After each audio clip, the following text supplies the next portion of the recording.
continuamos con más información y hace unos días se pudo conocer ya que se envió precisamente este proyecto de ley que intenta pues derogar la detención preliminar en casos de no flagrancia en un apartado en el que realmente este título de fortalecer la presunción de inocencia y además también que busca modificar otros tipos de artículos del Código Penal. Estamos con el abogado penalista Fernando Ugaz, con quien vamos a hablar sobre este tema y nos puede dar luces en realidad de cómo entender esta modificación. ¿Qué tal? ¿Cómo está, doctor Ugaz? Muy buenos días, Fátima, un gusto saludarte y gracias por la invitación para absolver cualquier duda. Gracias a usted. Bueno, ¿cuál es su lectura entonces de este proyecto de ley en este apartado que se ha observado y se ha señalado como una intención encubierta de intentar derogar esta detención preliminar en casos de no flagrancia que podría tener unas limitaciones para la actuación fiscal? Bueno, en principio, afirmar que siempre este ha sido un artículo polémico. No es que haya sido un artículo pacífico ni haya pasado desapercibido por parte de la doctrina y la dogmática penal. La Constitución es bastante clara que el principal motivo por el cual alguien puede detener preliminarmente, llamémosle así, inmediatamente del hecho es principalmente el motivo de la flagrancia. Esa es la razón principal.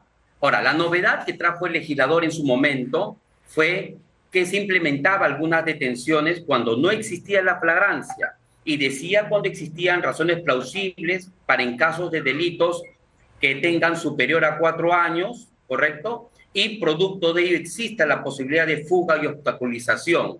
El principal debate que se dio desde el origen de la norma era que normalmente para la prisión preventiva era cuando la pena era mayor de 4 años, pero prisión preventiva, ¿correcto? Prisión preventiva cuyos datos probatorios y elementos de fuga eran una sospecha grave, ¿correcto?, del mismo.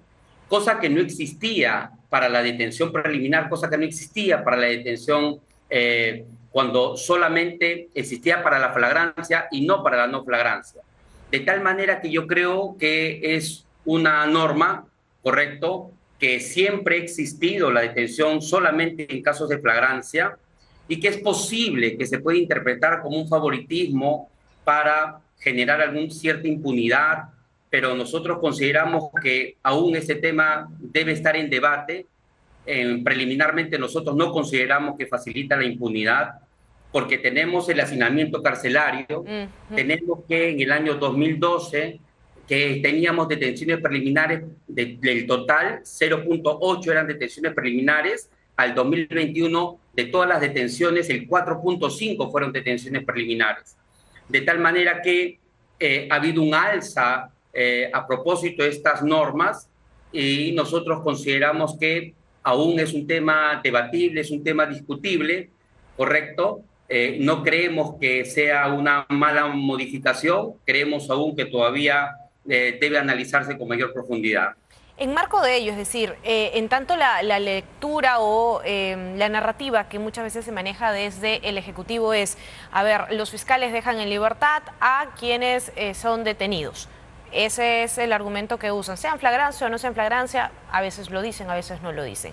Esta modificación evidentemente va a restringir que, como muchas veces exige el propio Ejecutivo, se dé esta detención preliminar y luego la preventiva, que son pasos que se van siguiendo, pero también le hacía hincapié con el actuar del Ministerio Público, ya no solamente en estos delitos que probablemente tienen involucrados a muchos actores políticos, sino también a personas que cometen los delitos comunes, que los tenemos en la calle, que muchas veces estas modificaciones terminan siendo argumentación para sus abogados. Bajo esa premisa, entonces, ¿qué debería hacer el Ejecutivo?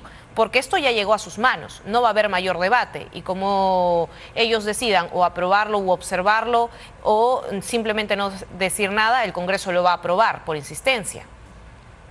Sí, miren, ya nos tiene acostumbrado el Poder Judicial en generar decisiones que hacen niveles de control difuso, ¿no? De control difuso o declarar inconstitucionales las normas. Entonces, yo no creo que, incluso siendo aprobada esta norma, pueda fácilmente, digamos, superarse ese test de constitucionalidad por parte del órgano jurisdiccional. La verdad que tal como veo cómo se están publicando las normas y muchas normas que son también discutibles, el órgano jurisdiccional no los está aplicando en algunos casos. Puede existir discrepancias, pero eso es lo que está existiendo en este momento, ¿ya?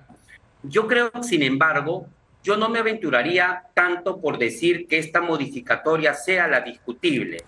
Yo creo más bien que este mismo dictamen, el dictamen 7115-2023, implementa que se modifiquen, que se creen dos artículos del Código Procesal Penal, el 261A y el 268B. El 261A describe que el fiscal no podrá pedir detención preliminar si el policía en actividad dentro de los cuadros ejerce su función constitucional y usa las armas, ¿correcto?, reglamentarias, y en ese contexto se comete una lesión o una muerte. Y el 268B describe lo mismo para el tema de la prisión preventiva. Yo sí creo que el mayor tema de análisis que va a tener el Ejecutivo es este extremo, porque creo que estas modificatorias sí son verdaderamente inútiles. Y son inútiles porque en los casos donde la Judicatura, la Fiscalía, ha visto, ha observado que no se ha cumplido con esta reglamentariedad, que no se ha cumplido con los estándares mínimos para el uso de armas, es que ha procedido en determinados casos diciendo, bueno, acá no ha habido temas reglamentarios, acá ha habido un uso excesivo del arma, cosas que se han utilizado, por ejemplo, en casos de protesta y en las muertes que han habido en Ayacucho, en diferentes lugares del país. Yo creo más bien que este tema va a ser el gran debate. Por un lado, vamos a tener, ¿correcto?, la justificación de que hay que luchar contra la extorsión, hay que luchar para lograr la tranquilidad del país, porque existe mucha inseguridad. Y por otro lado también, cómo es que esto es una especie de legitimación que le da el gobierno a las Fuerzas Armadas, porque de alguna manera también hicieron un ejercicio importante de neutralización para las protestas. De tal manera que yo creo que ese es el gran debate. Para mí, estos dos artículos que se han implementado, el 261A, 268B, que se quieren implementar, sí son absolutamente inútiles.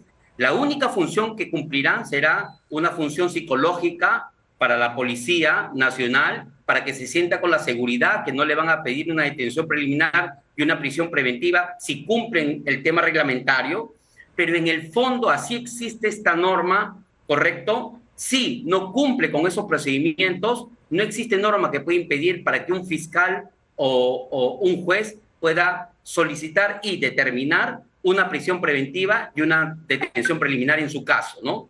Bien, queda claro entonces el argumento que usted nos exponía, acá lo estamos revisando evidentemente con esa acotación que nos menciona sobre el uso de armas o medios de defensa en forma reglamentaria y como consecuencia de ello acontece una lesión o muerte. Es evidente entonces que cualquier actuación que se rija, tanto la policía como los miembros de las Fuerzas Armadas, va a tener y debería ser basada precisamente en esta reglamentación. Estimada Fátima. Sí, para terminar. Para terminar, mira, ve.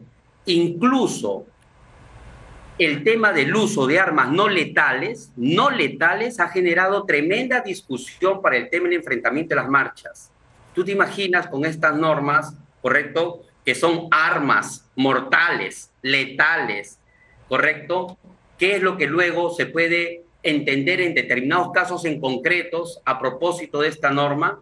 Yo creo que a veces un buen ejercicio es no normar. Un buen ejercicio es dejar a la discrecionalidad de los mismos órganos para que definan en cada caso, ¿correcto?